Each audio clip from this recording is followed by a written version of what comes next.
আসসালামু আলাইকুম। Doctor Nasiruddin Kajal, associate professor urology, Dhaka medical college. এখন আমি কথা বলবো বারবার মানুষের কিডনির পাথর হয় কেন। স্বাভাবিক আমাদের সাধারণ জনগণের মধ্যে একটা ধারণা আছে যে কিডনির পাথর যদি আবার হয়ে যায় অপারেশন করার পর, তাহলে তারা সাধারণত বলেন যে ডাক্তার সাহেব হয়তো অপারেশন ঠিকমতো করেন নাই, অথবা অপারেশন করে পাথর কিছু রেখে এসেছেন। এই সমস্ত বিভিন্ন ধরনের ব্লেম দেন যে এগুলোর কারণে সাধারণত পাথর হয়ে থাকে। আসলে জিনিসটা কিন্তু তা না। কিডনির পাথর এবং কিডনির লাইনে যেগুলো পাথর হয়, এগুলো সাধারণত একবার হলে যে কোনো সময় সেটা হওয়ার সম্ভাবনা থেকে যায়। সো এই জিনিসটা মাথায় রাখবেন। যদি আপনি জানেন তাহলে দেখবেন নিজে কষ্ট কম পাবেন, মানুষকে ব্লেম কম দিবেন। সো এখন আমরা জানার চেষ্টা করব যে অপারেশন করেছেন, পাথর সব ক্লিয়ার, তারপরও দেখবেন কয়েক বছর পর হয়তো আবারও পাথর হয়েছে। এটা কি করলে আমরা প্রিভেন্ট করতে পারবো, অর্থাৎ প্রতিরোধ করতে পারবো? তাহলে আমাদের জানতে হবে যে কিছু নিয়ম কারণ পালন করে আমরা এগুলো প্রতিরোধ করতে পারি। আবার বলছি, কিছু নিয়ম কারণ পালন করে আমরা এগুলো প্রতিরোধ করতে পারি। এর মধ্যে এক নম্বর যেটা আসবে সেটা কি আমরা বলি হাইড্রোথেরাপি, অর্থাৎ পানিটা খাওয়া। পানি আবার খুব বেশি খাওয়ার দরকার নেই যে আপনি ঘন ঘন ওয়াশরুমে যাবেন। আপনি পানি এবং তরল খাবার খাবেন 24 ঘন্টায় 2.5 থেকে 3 লিটার। যদি আপনি খুব গরম কোনো দেশে থাকেন যেখানে ওয়েদার খুব বেশি গরম, লাইক মিডল ইস্ট, সেখানে হয়তো আপনি পানি আরো 500 বা 1 লিটার বাড়াইতে পারেন। সো পানি এবং তরল খাবার বলেছি, ধরেন 3 লিটার বা 3.5 লিটার খাবেন। এর মধ্যে আপনি সাদা পানি, আপনি চা, কফি সব মিলিয়ে আপনি এগুলো খেতে পারেন। এটা বললে আমরা হাইড্রোথেরাপি। এরপর আসেন কিছু খাবার, এটাকে আমরা বলি ডায়েটারি মডিফিকেশন, অর্থাৎ খাবার দাবারে কিছু নিষেধ আছে এবং কিছু খাবার আমরা রোগীকে খেতে বলি। নিষেধ যেগুলো, এর মধ্যে আছে যে ভাতের আমরা খাবারের সময় লবণের পরিমাণটা কম খাবেন। অ্যানিমেল প্রোটিন, অর্থাৎ আমরা যে খাবারগুলো প্রোটিন জাতীয় যে খাবারগুলো আমরা ধরেন যেমন গরু মাংস, খাসির মাংস, এগুলো যদি কম খান তাহলে দেখা যায় পাথর বারবার হওয়ার প্রবণতাটা অনেক কম থাকে।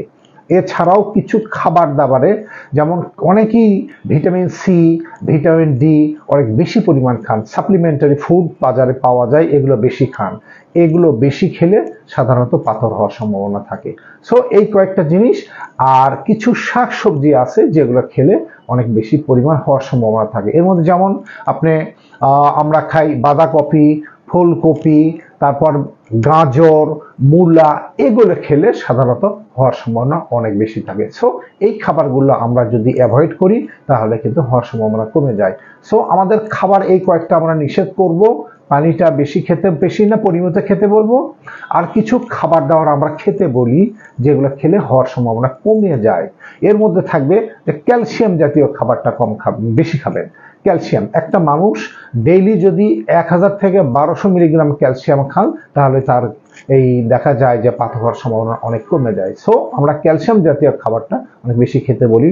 রোগীকে বলি যে লেবু এবং সাইট্রাস ফুড যেগুলো বলে, লেবু এবং টক জাতীয় খাবারগুলো একটু বেশি পরিমাণ খাবেন, তাহলে পাথর হওয়ার সম্ভাবনা কমে যায়। আর লাস্ট যে কথাটা বলতে চাই খাবারের মধ্যে, সেটা হচ্ছে খাবারের সুগারের পরিমাণ, যেটা মিষ্টি জাতীয় খাবারের পরিমাণ কম খেলে পাথর হওয়ার সম্ভাবনা কম থাকে। এছাড়াও কিছু ঔষধ বাজারে পাওয়া যায়, যেমন প্রোবায়োটিক্স একটা ঔষধ আছে, এটা খেলে পাথর হওয়ার সম্ভাবনা কম থাকে। এরপরেও আমরা পাথর বের করার পরে পাথরটা আমরা পরীক্ষায় পাঠায় দিই। পরীক্ষায় আমরা অ্যানালাইসিস করে দেখি যে এটাই পাথরটা কি কি কম্পোনেন্ট দিয়ে, উপাদান দিয়ে এটা গঠিত হয়েছে। সেই সমস্ত উপাদানকে আমরা সাধারণত কিছু ঔষধপত্র দিয়ে রোগীকে ভালো রাখার চেষ্টা করি।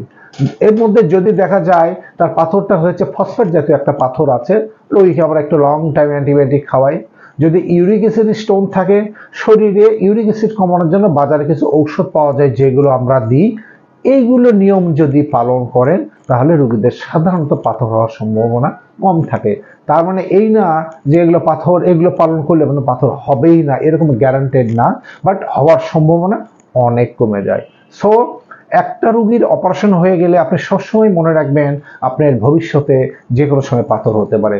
সো পানি খাবেন, এই খাবার দাবার কিছু বাদ দিবেন, কিছু খাবার দাবার বেশি করে খাবেন, এবং যদি প্রয়োজন হয় কিছু ওষুধপত্র ডাক্তারের পরামর্শক্রমে ওষুধগুলো খেয়ে যাবেন। এবং লাস্ট কথা হচ্ছে সবসময় ডাক্তারের চেক আপে থাকবেন। পাথর হলেই যে একবারে অনেক বড় হয় তা না, খুব ছোট থেকে পাথরগুলো হওয়া শুরু করে। সো আপনি যদি সবসময় চেক আপে থাকেন তাহলে ছোট পাথর হলে সেটা হয়তো অন্য কোনো কায়দায় আমরা চিকিৎসা করে অনেক সময় দেখা যায় বের হয়ে চলে যায়। আর যারা চেক আপে থাকেন না তারা হয়তো অনেক বছর পরে খুব বড় একটা পাথর নিয়ে চলে আসেন বা হয়তো প্রচন্ড ব্যথা নিয়ে চলে আসেন। সো সবসময় আপনারা ডাক্তারের শরণাপন্ন থাকবেন, ডাক্তারের ফলো আপে থাকবেন, যেন আপনার আল্লাহ না করুক পাথর হলে যেন আপনি দ্রুত একটা ভালো চিকিৎসা পেতে পারেন। ধন্যবাদ।